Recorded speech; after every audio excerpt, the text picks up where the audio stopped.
All right, Alexander, let's talk about the former president of Georgia, the former mayor of Odessa. He was the mayor, correct?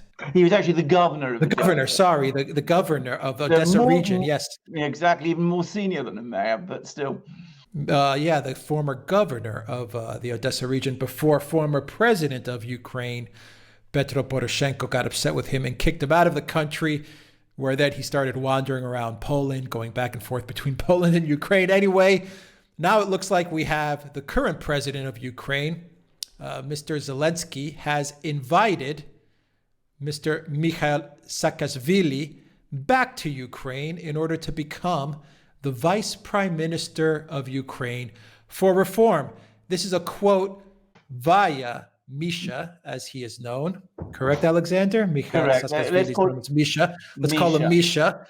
This is from Misha himself. He says, quote, "It is a great honor for me to receive an offer from the president to become vice prime minister of the Ukrainian government on reforms." Wow.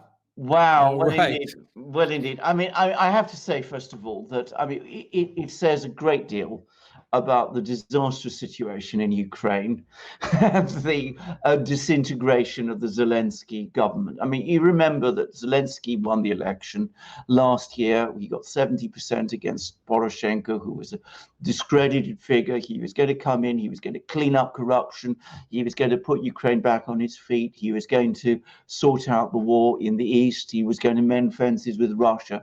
He said lots of things that he was going to do. None of that has happened. There's been a succession of government crises. The government that he originally appointed has largely gone. The people he's put in are basically the old team, the people who have been around for a very long time. Ukraine, it's not clear how they're coping with the pandemic, because figures that come out of that country are completely unreliable.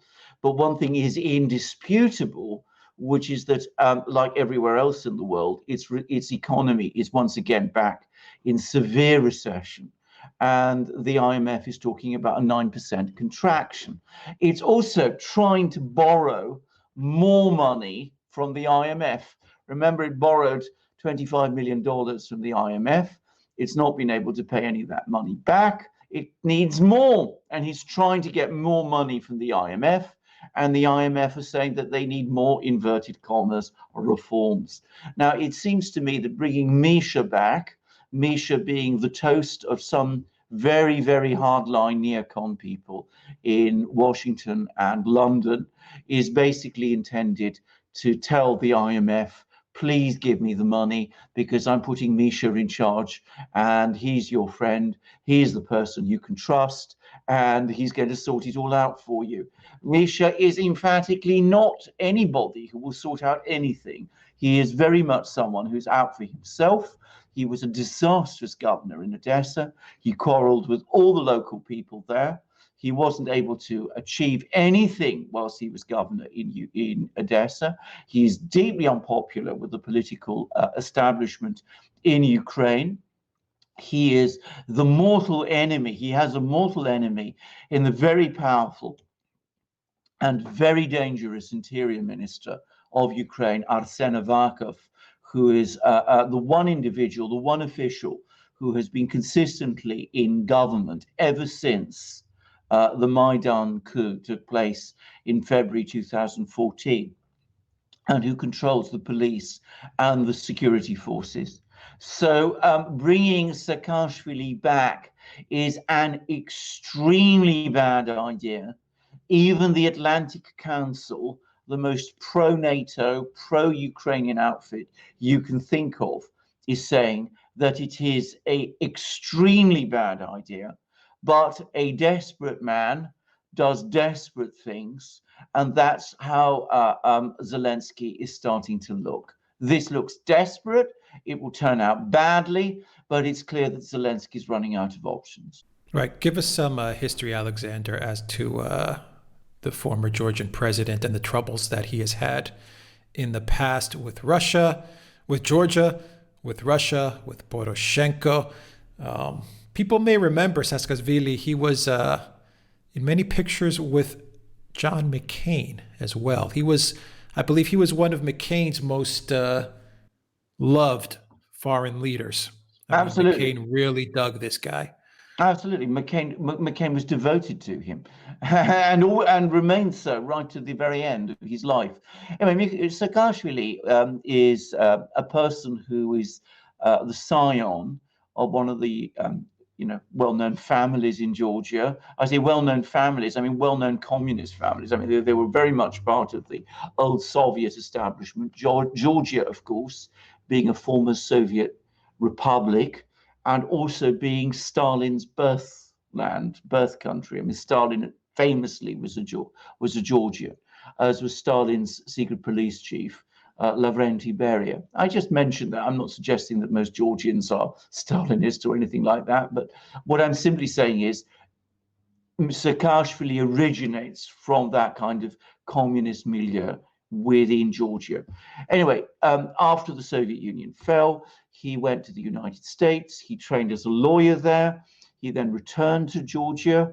There was a coup. I have no hesitation in calling it a coup, organized by the various Western-backed NGOs that were working in Georgia at that time. It was referred to, as these things always are, as a revolution, to be precise, the Rose Revolution. Saakashvili then became president of Georgia. This was in, I think, 2004. He then carried out some extremely radical free market reforms. He also pursued a very aggressive anti-corruption program, which did, in truth, clean up the Georgian police, but which many people in Georgia that I know of claim simply transferred or centralized corruption in the hands of Saakashvili's own friends. Now, that's an allegation. I want to stress I'm not that familiar with the facts there, but I have heard it.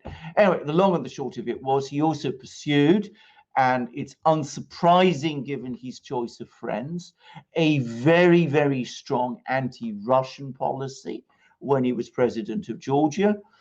He tried to retake by force two regions of Georgia that had broken away from Georgia and had set up autonomous governments after the Soviet Union fell, and in which, by agreement with the UN Security Council, there were Russian peacekeepers there. He launched an utterly reckless and irresponsible military offensive in 2008 to recapture these two territories. And what happened was the Russian army went in. He was comprehensively defeated. The Georgian army broke and fled, and the Russians went all the way up to the capital of Georgia, Tbilisi, which they were perfectly capable of occupying, but which for political reasons they didn't do. A disastrous debacle in which Georgia was defeated by the Russian army within 5 days, and during which Saakashvili, by the way, was caught chewing his tie. It's a famous incident which Russians constantly recycle. Anyway, he remained president of Georgia for a few more years. There was accumulation of unpopularity. He became increasingly unpopular. There was then exposures in the eve of presidential elections about abuse in Georgia's prisons. He lost the elections. The new Georgian leadership that took over, which remained anti-Russian, it's important to say this, nonetheless accused him of massive corruption and abuse of power, and he had to flee abroad, and he ended up in Ukraine, where, as you correctly say, his very good friend Petro Poroshenko, former president of Ukraine, also disciple of Senator John McCain, gave him the job of governor of Odessa, where he promptly failed. So that is who Misha is. Misha is a complicated and curious man, certainly not someone that you should come close to. In my opinion, he is a walking bomb, frankly. A walking political bomb. If you get close to him, it will blow up in your face, and that's what Zelensky's going to find. Yeah, Zelensky's making some very bad decisions. Very bad decisions. Well, I think it's become very clear that he's obviously somebody. He was an actor. He's completely out of his depth, and many of us were afraid he would prove to be, and that's how it's turned out. I mean, nothing that he set out to do has worked out well or is working out well, and he's now, as I said, made, I think, a huge mistake in bringing Misha back. I think that Misha, at the heart of Ukraine's government, guarantees that that government will become much more dysfunctional, and it will intensify political crisis within Ukraine. Yeah, I mean, yes or no, Alexander? Yes or no? And then I'll get to my next question. Misha's a CIA or U.S. intelligence asset. Yes. Very many people think so. I don't know, but I would. My opinion is yes. Okay. And can I say something else? One of the reasons I say that, I have, you know, people I know have been to Georgia. They talk about the NGOs there that spearheaded the Rose Revolution. The universal view amongst those people is that the NGOs are CIA. And given that they chose, it was they who picked Saakashvili, Misha, to be president, well, it's logical that he would be CIA too. All right. So then what's going to happen when he enters the government in Ukraine? I mean, you're bringing one of the most corrupt political leaders of our generation into Ukraine to head up reform. It's madness. A corrupt, incompetent leader who has failed in everything he has undertaken, and who failed in Odessa, and who failed disastrously in a war he recklessly started with Russia in 2008, which he was defeated within 5 days. So it's an absolutely crazy thing to do. What is the CIA up to? What are they up to? I think what they are trying to do is that they're trying to tighten up control of Ukraine, for two reasons. Firstly, obviously, they want to stabilize Ukraine. But secondly, and I'm sure this is something that is passing through your mind too, because they want somebody who is reliable there for when Mr. Durham, sent by Attorney General William Barr, comes knocking on doors in Kiev and asking all the questions. So I'm sure that's what it's all about. That's it. That's where I was heading to. You nailed it. You nailed it. Well, that's what this is all about. I think covering their tracks. Absolutely. And as I said, no doubt we will be, there will be, the money will be provided. The IMF money will be provided. What's a few billion more, I suppose, in the world we live in now, won't do any good for Ukraine, but of course it will protect some people in Langley. Exactly. And it'll protect the people in DC. That's the point. Yeah. And the people in Europe, the EU, because everyone had their fingers in Ukraine. We've documented it. Absolutely. The corruption that was going on there. Yes. Anyway, there we are. So as I said, political games, but as I said, we need to stay on top of them and understand what they are. This was their chess move to get one step ahead of Duran and Barr. Yeah, I agree. Now, I by the way, should quickly say, I think that Barr and Durham, who are extremely clever people, especially Barr, have figured that out. I don't know that they will be without, their own tools when Mr. Durham does eventually go to Kiev, which I'm sure he will. And provided Donald Trump is still there in the White House after November, I'm sure that they will be able still to get quite a lot of doors unlocked. But this is clearly, I would say this is almost certainly a move intended to preempt that. Wow. All right. Alexander Mercouris, Editor-in-Chief of the Duran. Thank you very much, guys. If you like this video, click on the subscribe button down below. Click on the notifications bell. Smash that like. Please donate to us on PayPal, Patreon, and we are now on Subscribestar as well. Your donation really helps out this channel a whole lot. And go to the Duran shop, pick up some merchandise. When you purchase magic mugs, polo shirts, it really helps us out a lot. Alexander has a magic mug in his hands right there. He certainly does. It's a mug, in my case, I should say, filled with Earl Grey tea, which is just a good tea on the kind of day that we're having here. And can I just say again, an amazing mug. We have the world's best mugs in our Duran shop. I say that without qualification or hesitation, as the #1 world expert on the subject, having drunk tea and coffee through hundreds and hundreds of mugs, and none of them have come close to being as good as this one. I mean, it is beautifully made. It is light and strong. It is a joy to hold. It balances perfectly.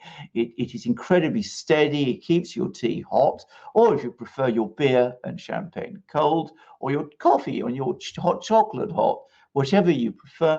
And of course, we have all these various beautiful emblems on them. This particular one is the eagle of the Russian Federation, which you will find in the Kremlin on Vladimir Putin's mugs, though not, I stress, mugs as good as these. So these are the best mugs in the world, and they come along with the best shirts in the world, or at least the best polo shirts in the world. I'm a great aficionado of polo shirts too. I love them. And these are amazing polo shirts, 100% cotton, tremendously durable, incredibly elegant. You can wear them in all sorts of stylish places, or you can take them out in the woods with your dog for a walk, as I do regularly, and you will look great and feel great whatever you do. And these have, as you can see there, embroidered on them, the double-headed eagle of the Duran, which you can see is different from the Russian double-headed eagle. Our double-headed eagle flies over the world, it hovers over the world, looks to the east and the west, which is why we're able to give you this comprehensive coverage, which we aim to do on the Duran. And we don't just have polo shirts, we have equally fine and wonderful t-shirts, long-sleeved and short-sleeved. We also have v-neck shirts. All our shirts are 100% cotton. All are incredibly durable. All are exceptionally well made to the same high quality. And we have hats, hoodies, and stickers also. And we have amazing ebooks covering subjects like Russiagate, Ukrainegate, Epstein, Brexit, and now the latest gyrations in the oil market. So don't hold back, support the Duran, buy yourself these wonderful things, enhance your knowledge of things by reading our books and drinking from our magic mugs, and Alex will tell you how. You will find a link to the Duran shop in the description box down below. Alexander Mercouris, thank you very much. Until next time, everybody, take care.